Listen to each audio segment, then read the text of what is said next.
Heera gold భాగోతం గుట్టు విప్పే పనిలో పడ్డారు 3 రాష్ట్రాల పోలీసులు. మొన్న మహారాష్ట్ర, నిన్న ఏపీ, ఇప్పుడు తెలంగాణ వంతు వచ్చింది.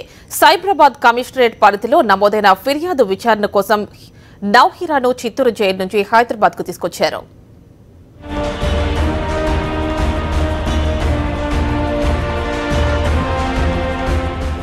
వివిధ స్కీముల పేరుతో వేలాది మంది నుంచి డిపాజిట్లు సేకరించి మోసం చేశారని హీరా గోల్డ్ అధినేత్రి నౌహీరా షేక్ పై తెలుగు రాష్ట్రాల్లోనే కాదు దేశంలో అనేక చోట్ల కేసులు నమోదైన విషయం తెలిసిందే.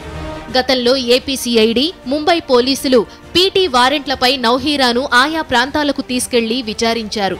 ఈ నేపథ్యంలోనే కూకట్పల్లి పిఎస్లో నమోదైన కేసు విచారణ క్రమంలో నౌహీరాను చిత్తూరు జైలు నుండి పీటీ వారెంట్పై హైదరాబాద్కు తీసుకొచ్చారు.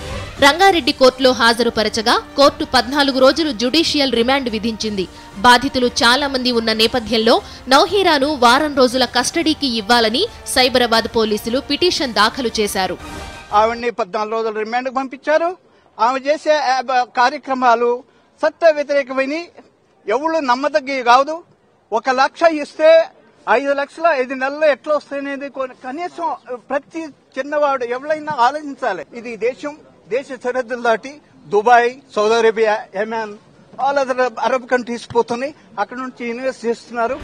ఇదిగో ఈ బాధితురాలు 1,00,000, 2 లక్షలో కాదు, ఏకంగా 20 లక్షలు అప్పు చేసి మరీ హీరా గోల్డ్లో పెట్టుబడి పెట్టారు. యూట్యూబ్లో ప్రకటన చూసి స్వయంగా నౌహీరాను కలిశానని తెలిపారు. తక్కువ పెట్టుబడితో ఎక్కువ సంపాదించవచ్చని నమ్మించడంతో 20 లక్షలు మోసపోయానని చెప్తున్నారు.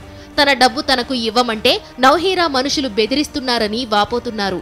नौहरा शेख ने कुछ वीडियोस बना के अपलोड करके यूट्यूब वगैरह में डाले थे. मैंने वो देख के फिर वो कंपनी को गई. कंपनी में मैंने नौहरा मैडम से बातचीत की, मेरी मुलाकात हुई, 2 से 3 मरतबा मुलाकात हुई. मौली मैडम से भी मैं मिली हूँ और वो लोग ने मुझे बहुत कन्विंस करे कि हमारी कंपनी बहुत अच्छी है. लेकिन आज पता चला ये कोई कंपनी नहीं थी. एक का पैसा एक को दिया जाता था, एक का पैसा एक को दिया जाता था. ये फ्रॉड थी. కోర్టుకు తరలిస్తున్న సమయంలో నౌహీరా మీడియాతో మాట్లాడారు. తన కంపెనీల్లో పెట్టుబడి పెట్టిన వారందరికీ తిరిగి డబ్బులు చెల్లిస్తానన్నారు. కొందరు కుట్రతో తనపై తప్పుడు కేసులు పెట్టారన్నారు. जो पैसे सालों से देती थी आज भी देने वाली हूँ, मगर कुछ सिचुएशन की वजह से है मैं कोर्ट को वो जवाब. मेरी जो पब्लिक है वो मुझे जानती है, ये जो दुश्मन होते हैं वो ऐसी बातें. హీరా గోల్డ్ కంపెనీలో సుమారు 75,000 మంది నుంచి 6,000 కోట్ల వరకు వసూలు చేసినట్టు పోలీసులు గుర్తించారు. ఈ కేసులో పరారీలో ఉన్న డైరెక్టర్లను పట్టుకుంటే తెరవెనుక కథ వెలుగులోకి రావచ్చని భావిస్తున్న వివిధ రాష్ట్రాల పోలీసులు ఆ దిశగా ప్రయత్నాలను ముమ్మరం చేశారు.